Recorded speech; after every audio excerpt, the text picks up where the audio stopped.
15 ఏండ్లు ఏమి రోడ్లు కాలే, ఏమి డెవలప్మెంట్ కాలే, ఓటు వేసింది కాంగ్రెస్. ఇదేమైనా 2 ఏండ్లు లేక ఈ రోడ్ అయింటే మళ్ళీ గుంతలు పడతా ఉండే. ఇప్పుడు వచ్చే జిల్లా పంచాయతీ, తాలూక్ పంచాయతీ ఎన్నికల్లో మీరు మా క్యాండిడేట్ని గెలిపించారు. ఎక్సైజ్ అధికారులకి టార్గెట్ పెడతారా, ఇంత తాపిట్టాలని టార్గెట్ ఇస్తారంట. ఒక తాలూక్కి ఇంత తాపాలి మీరు మనోళ్ళకి. దీనికా మనం ప్రభుత్వం కాంగ్రెస్ వాళ్ళకి మీరు ఓటేసింది? ఒక ఆసుపత్రిలో డాక్టర్లు పెట్టండి అలయా, మందులు ఇవ్వండి అయ్యా అంటే ఆ మందులు ఇవ్వట్లేదు.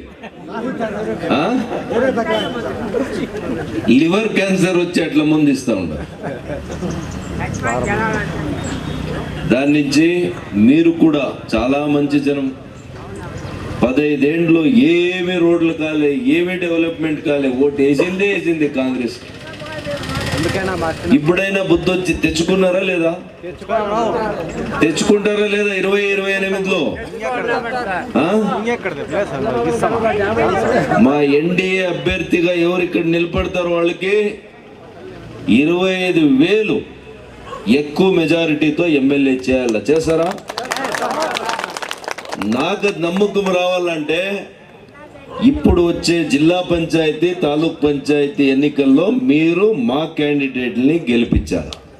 అప్పుడు నేను నమ్ముతానబ్బా. ఈ రోడ్ వేసి 20 ఏళ్ళు అయింది అని సుధాకర్ గారు చెప్తా ఉంటాను.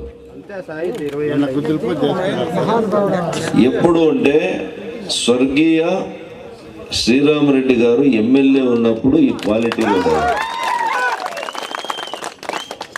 ఇదేమైనా 2 ఏండ్లు లేక ఈ రోడ్ అయింటే మళ్ళీ గుంతలు పడతా ఉండే.